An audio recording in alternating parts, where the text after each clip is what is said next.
Welcome to German in New York, the podcast about the German-speaking community in New York City. We interview Germans, Austrians, and Swiss about their life and work in the Big Apple. In today's episode, we had the pleasure to talk to Gerrit Roessler. He's the program manager at the German Center for Research and Innovation in New York. So, how does your career path look like up to here? What brought you to New York, and how long have you been here? I've been in New York for a little shy of 10 years, in the States for a little under 15 years. I lived in Virginia before, in Charlottesville, and went to university there, got my PhD there, went to grad school, and met my partner, and we got married, and she's American, so I got a green card, and then with that green card, we were a little bit more free to decide where we wanted to go. So yeah, like I said, a little under 10 years ago, we moved to New York, and I started working part-time for the DWIH as a newsletter writer and website content, a little bit of social media for a program called GAIN for German postdocs working in the United States and Canada. And 2 years later, I took over that network and became got my boss's job, followed her when she left for Rome. And I did that for a couple of years. And then about a little over a year and a half ago, I took over the German Center for Research and Innovation as its program manager, or Programmkoordinator is the German translation. And I basically now run the day-to-day here at the German Center. Can you tell us a little more about the German Center for Research and Innovation? What mission does it pursue?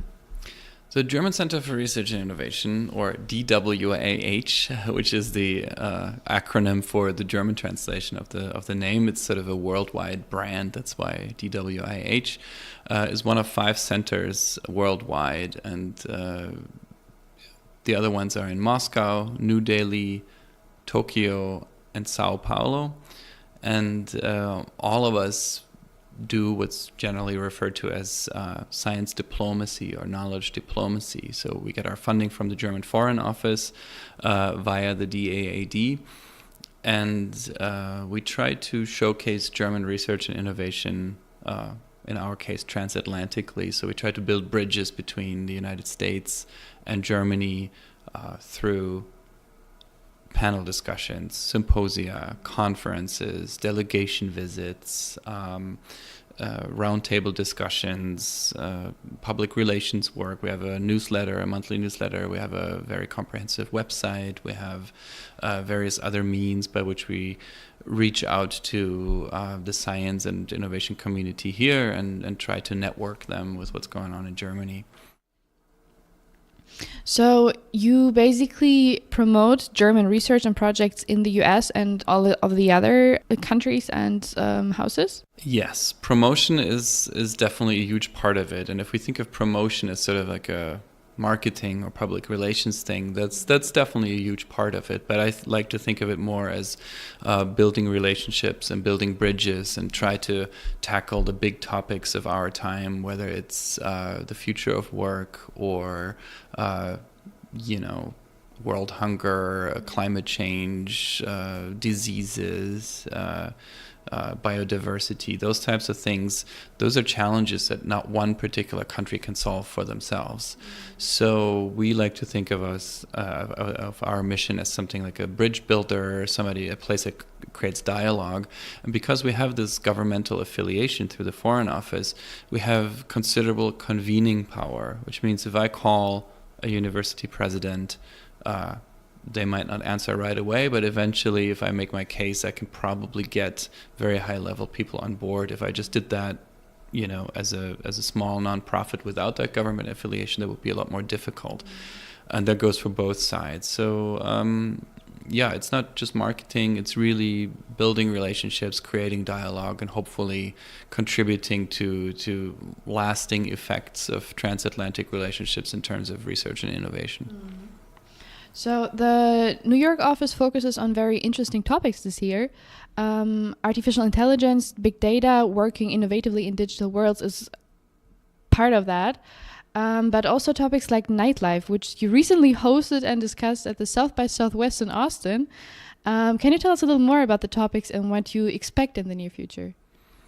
Yes, so the Nightlife event, that's sort of one of my personal highlights, and it's only, April? So I've already got my annual highlights. But about these annual topics, our annual topic for this year overall, and that's not just us in New York, that's the other houses as well, is artificial intelligence.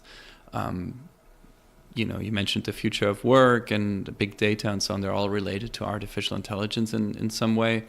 That doesn't mean that all our events are on that topic, but a lot of our events are related to that in some kind of way.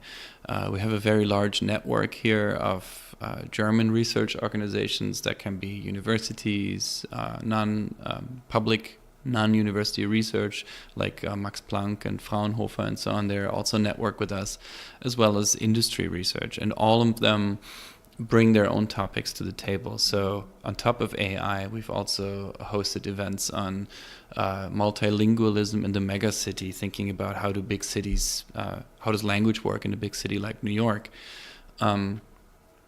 So we have a big variety of topics, but we try to find one focus per year that we think is an important topic for conversation in all 5 places. And we don't know yet what it's going to be for 2020, in case you were going to ask.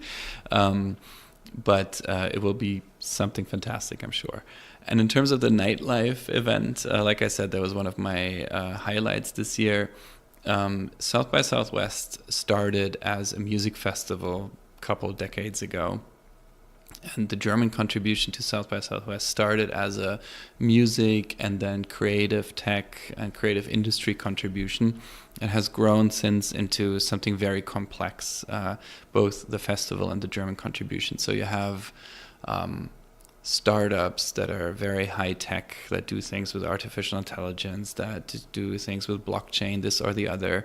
A lot of them are service oriented, customer oriented, and on top of it, you still have that huge culture and music component. There's bands from Germany, there's bands from all over the world, there's other entertainment industry people, and we try to find something that connects all these issues: high tech, innovation, in this case, city planning, policy making. So we had people on some of our panels that think about nightlife in terms of the legislative framework that supports the creative industry and that supports cities after dark.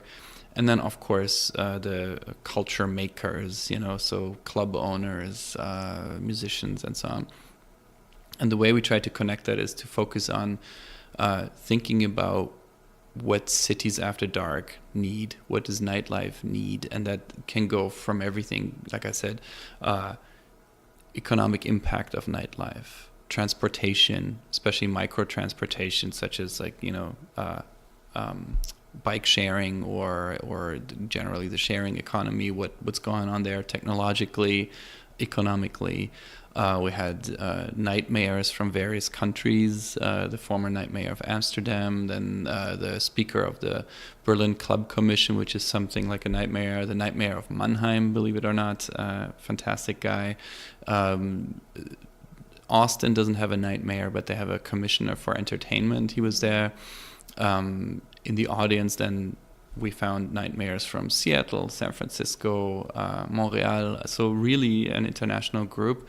And all of us were thinking about technological solutions, not just to solve problems or help with issues of the city at night, but also identifying these issues. How do we bring all the stakeholders to the table to make smart decisions about smart cities? And a researcher from the University of Hamburg, the Hafen City University, Gesa Zima, she presented this really cool interactive digital tool with projected maps and so on. So that was very cool and a great example for how technology can help not only have technological solutions, but also can help create a dialogue that ultimately benefits all members of a metropolitan community. Mm.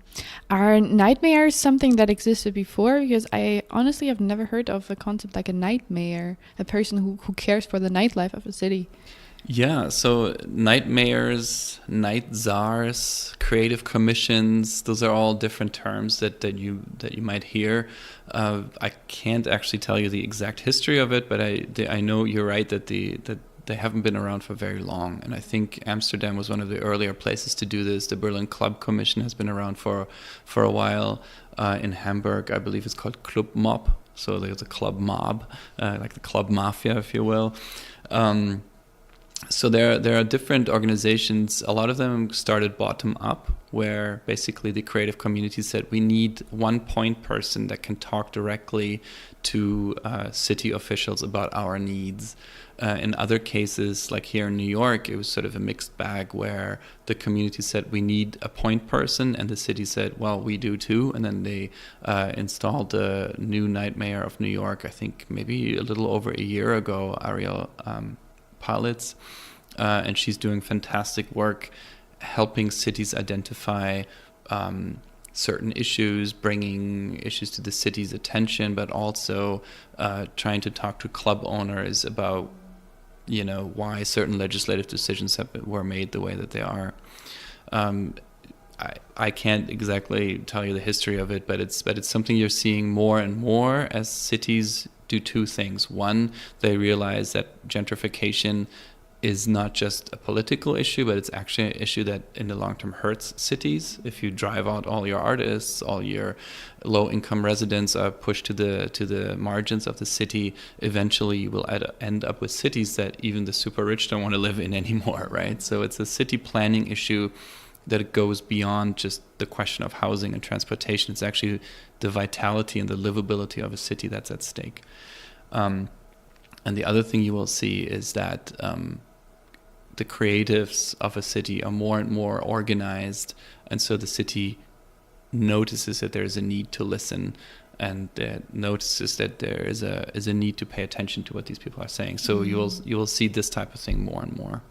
It sounds like the German Center for Research and Innovation is pretty spontaneous and flexible in the topics.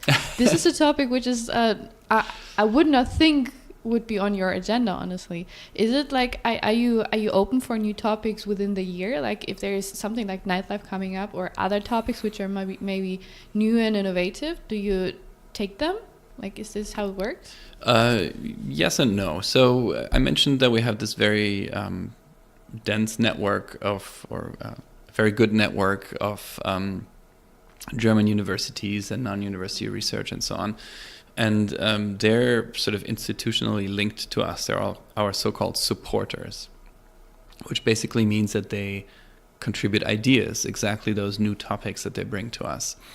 In terms of the nightlife issue, that wasn't something that they brought to us, but it was something that we developed in discussion with the Initiative Musik, which is a it's a non-profit based in Berlin, and they, on behalf of the Federal Ministry of the Economy, the Bundeswirtschaftsministerium, organized the German presence at South by Southwest. So we talked to them, we workshopped this topic with them, and then developed it further.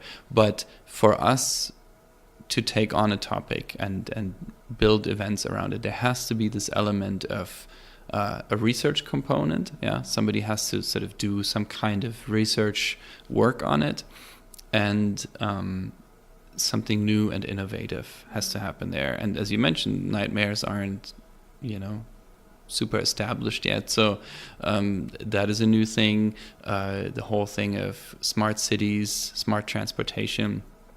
These are all topics where we feel Germany's doing good work, and it's definitely something that other countries want to talk to us about.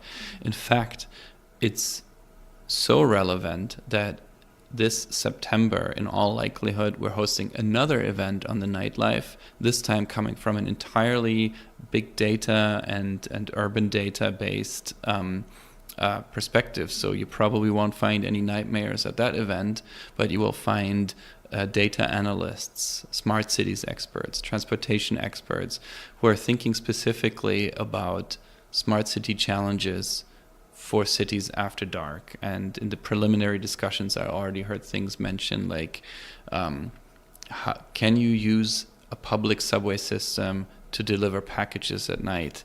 Can you find a way that some kind of artificial intelligence or machine learning process identifies congestion in a city in a way that you can change traffic lights and so on in real time? So that's going to be exciting as well. And I didn't bring in the nighttime topic there. They come up with it all by themselves. So it's definitely something people are thinking about from a variety of perspectives. Very, very cool. You also founded your own art salon or art event. It's called The Happening. Could you tell us more about that? Yeah, gladly. This is somewhat unrelated to my day job here at the German Center, but it sort of goes back to my roots. I started out as a musician originally. My wife is an artist. She does installation and painting and other media, and we have a sprawling network, as an ever-growing network, if you will, of friends in the art scene, colleagues. Even here at work, I find that a lot of people have close ties to the art scene. So what we started doing several years ago is to regularly host salons in our apartment where people bring their own art, maybe projects that they've been working on. If they have gallery representation, we ask them to bring stuff that their gallery wouldn't show maybe, or that they've never been able to sell but love very much. Or we even one time had people bring art that they hated, like the art that they made but that they were really unhappy with. That's and interesting. Yeah, and it's not a critique, so we don't sit around and give recommendations, but we just sort of share and show, and musicians are playing and poets are reading and dancers are dancing. And at some point we felt that the salon in our apartment was sort of bursting at the seams and bursting at the nerves of our neighbors. So what we ended up doing is not quite annual, but almost every year we host a pop-up art party, art show, where we find either gallery spaces or other mixed-use spaces, or one time we did it in a tattoo parlor, for example, and we host... we basically hang one night, people bring their art, we select the artists, but it's mostly people from that salon world or people that we've met over the years. Sometimes it's people from outside of New York, but the events have mostly been in Brooklyn and Queens and Manhattan. And we hang, then the next day is a art show that ends in a party, and then the next day we take it back down. So it's usually up just for one day and one night. And we're in we're fixing to host the 5th happening. We don't have a date yet, but it's we've done it 4 times, and the 5th time is coming. Very, very cool. Our last 2 main standard questions. Can you describe New York in just 3 words? Ever-changing. Is this one word? I hope so, yeah. Unforgiving. And magnificent. Why unforgiving? That's a new one. Unforgiving, maybe that's a bit of personal experience. I live in Brooklyn, in a rapidly gentrifying neighborhood, and it's changing so fast, and everything there is sort of like it constantly feels like New York is pulling the rug from under your feet, and you always have to adapt and change, and then you've changed, and then New York changes again, and it's a cliche to say New York is rough, but it is kind of like there's no moment where you can just sit back and let the city go by. If you do, then it's gone. So you kind of have to be on your toes, and sometimes that can be a little exhausting, thus unforgiving. What is your advice to new New Yorkers from Germany, Austria, or Switzerland from a business perspective, as well as regarding living in New York? I think the most important from both a personal and business perspective is network. I think that's generally good advice, but in a city like New York that is so vast and has so many different pockets that you can disappear in very easily, it's very important to network, meet people, build relationships. That helps you get out of your little pocket. It also helps you sort of solidify your own place in the city in some kind of way, and it helps you stay on top of what's going on in the city. I think pretty much every event that I go to, every concert that I see, every art show that I attend is something that somebody recommended to me, something that somebody told me about. There's no one resource that you can use to actually stay on top. The same goes for jobs that you may want to find or other opportunities you want to learn about. Building networks and relationships is absolutely essential, both on a personal and professional level. The other advice is, before you move here, I personally came with a certain romance for New York, informed by several decades of New York art and music and philosophy and science and so on that I'd been familiar with, and then what I actually found here was rather different. So be prepared to change everything that you know about how you like to live your life, and some things you will, like, everything you are looking for about New York you will probably find. You'll be able to find that, but it's very hard work. It just doesn't just sort of happen. Sometimes it does, and that's the beautiful New York moments, but a lot of times you really have to look for it, whether it's a particular scene that you're looking for art or lifestyle, or whether it's I don't know, a particular job that you're looking for or something. For me, just as an example, the thing that I found the hardest to adjust to, and now I don't know it any other way anymore, is how do you stay in touch with friends? There are very, very close friends of mine in Germany that I see as often as friends that are as close here in New York. So time can go by where it's been 6 months and I haven't seen some of my dearest friends. There's ways to change that. You can see them more often, but it's also, that's just sort of how things are here in New York. And you don't often just randomly run into somebody. That happens too, but not as often as I'm used to from the smaller places that I've lived in the past. You talked about New York moments. Do you have a favorite New York moment you had in the city? Like anything that happened to you that was really special? I would really have to think about that. I'm sure there's plenty that come to mind if I started. Oh, actually, yes, I do. Sorry. It's actually years ago. My wife and I were at an art show in the area that is now the new Hudson Yards development. Back then I've only lived here for 10 years, but maybe 6 or 7 years ago, a gallery and sort of very hidden sort of gallery. We went to an art show, and when the gallery closed after the vernissage, a group of us were like, hey, let's go to Tim's place, whoever Tim is, I don't know. Okay, let's go there. He lives close by. And then we went to Tim's place. And as we go up the elevator, it's like an old warehouse, just like the aforementioned romance of New York.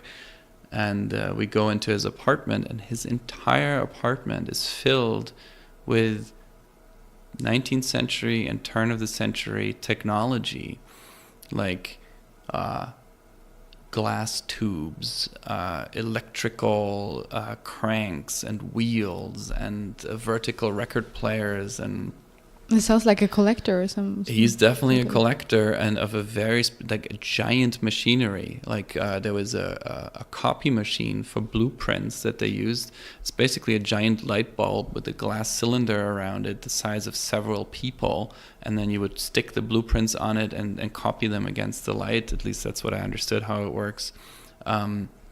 Definitely one of those people that you don't necessarily meet like in other cities just as randomly as that. And so we hung out for several hours in his place and had drinks and played around with his magnificent mad scientist toys. That was definitely one of those things, but I'm sure more would come to mind if I thought about it. Thank you very much. Yeah, thank you. That was Gerrit Roessler. Special thanks to him for his time. Thanks to you guys for tuning in and listening. If you want to know more about the German Center for Research and Innovation, visit their website at www.DWIH-newyork.org. Or if you would like to connect with Gerrit, visit his LinkedIn profile. You can find both in the show notes. Feel free to subscribe and follow us on social media, and hear you soon.